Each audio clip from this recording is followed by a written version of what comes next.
एक शुरुआत, एक रहस्यमय फोन कॉल। रात के ठीक 2:07 बजे अयान के मोबाइल पर एक कॉल आया। फोन स्क्रीन पर कोई नाम नहीं था, सिर्फ अननोन कॉलर। वह हड़बड़ाकर उठा और कॉल रिसीव की। अगर अपनी बहन को जिंदा देखना चाहता है तो स्टेशन के पास वाले पुराने गोदाम में आजा अकेला।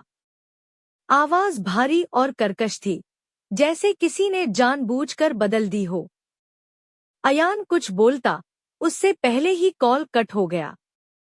उसका दिल जोरों से धड़कने लगा। उसकी बहन सिया शाम से गायब थी और परिवार पुलिस में रिपोर्ट दर्ज कराने ही वाला था। अयान ने बिना समय गंवाए बाइक उठाई और स्टेशन रोड की ओर निकल पड़ा। दो गोदाम की परछाइयां। पुराना गोदाम उजाड़ और वीरान था। लोहे के गेट पर जंग लगी थी और अंदर घुप अंधेरा। अयान ने टॉर्च ऑन की और अंदर कदम रखा। सिया, उसने पुकारा, लेकिन सिवाय अपनी आवाज की गूंज के कोई जवाब नहीं मिला। कुछ कदम अंदर बढ़ते ही जमीन पर पड़े कागज के एक टुकड़े पर उसकी नजर गई। उस पर लिखा था, सच जानना चाहता है तो अपने दोस्त करण से पूछ। करण, अयान का बचपन का दोस्त, सिया से भी बहुत करीब। लेकिन वह क्यों? उसी पल टॉर्च की रोशनी में उसे एक परछाई दिखी। किसी ने दरवाजे के पास से झांक कर देखा और तुरंत भाग गया। अयान ने दौड़कर पीछा किया, लेकिन बाहर आकर देखा तो कोई नहीं था, बस बाइक के टायर के निशान मिट्टी में दर्ज थे। 3 करण का सच। अगले ही दिन सुबह अयान करण के घर पहुंचा।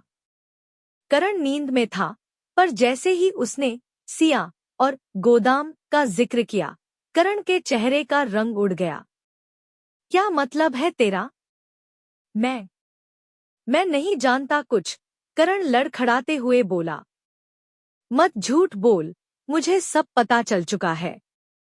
गोदाम में तेरा नाम लिखा मिला, अयान गुस्से में चिल्लाया।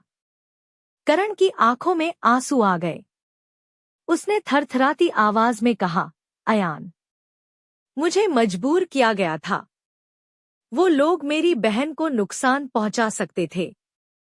उन्होंने कहा था कि अगर मैं सिया को एक पार्टी में बुला लाऊं तो मेरी बहन को छोड़ देंगे। अयान के पैरों तले जमीन खिसक गई। किन लोगों ने? उसने पूछा। वही जो शहर में नई नशे की सप्लाई कर रहे हैं और पुलिस तक जिनकी पहुंच है। करण ने एक नाम बताया, विक्रम मलिक। नाम सुनते ही अयान चौंक गया। विक्रम एक बड़ा कारोबारी था और अयान की कंपनी का क्लाइंट। 4 सिया का सुराग। अयान ने अपने एक हैकर दोस्त अली से मदद ली। अली ने विक्रम की कॉल डिटेल्स और लोकेशन निकाली। कल रात विक्रम की गाड़ी आखिरी बार फैक्ट्री के पीछे वाले फार्म हाउस के पास दिखी, अली बोला। अयान ने बिना देर किए फार्म हाउस की ओर रुख किया। वहां पहुंचते ही उसे बाड़ के अंदर सिया की चूड़ियां टूटी हुई मिली। उसका शक यकीन में बदल गया। वह चुपचाप अंदर घुसा। अंदर सीसीटीवी कैमरे लगे थे, लेकिन अयान ने एक बेसबॉल बैट से उन्हें तोड़ दिया। एक तहखाना था, लोहे का दरवाजा और अंदर से आती एक हल्की आवाज, भैया।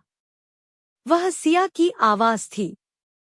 अयान ने दरवाजा तोड़ा और सिया को बांधा हुआ पाया।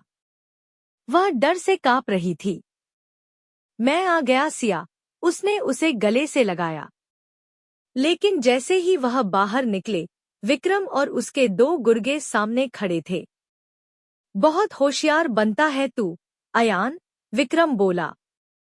5 पलटवार।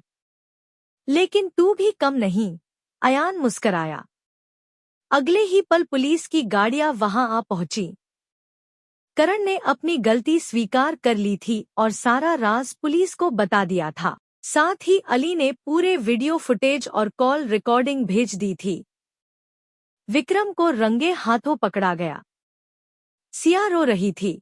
डर, राहत और खुशी के आंसू मिलकर बह रहे थे। 6 अंतिम मोड़, एक और राज। 3 दिन बाद अयान को एक और पैगाम मिला। एक कागज का टुकड़ा डाक से आया था। उस पर लिखा था, विक्रम तो मोहरा था, असली खिलाड़ी अब भी आजाद है। खेल शुरू हुआ है। अयान के हाथ कांपने लगे। खेल अभी खत्म नहीं हुआ था।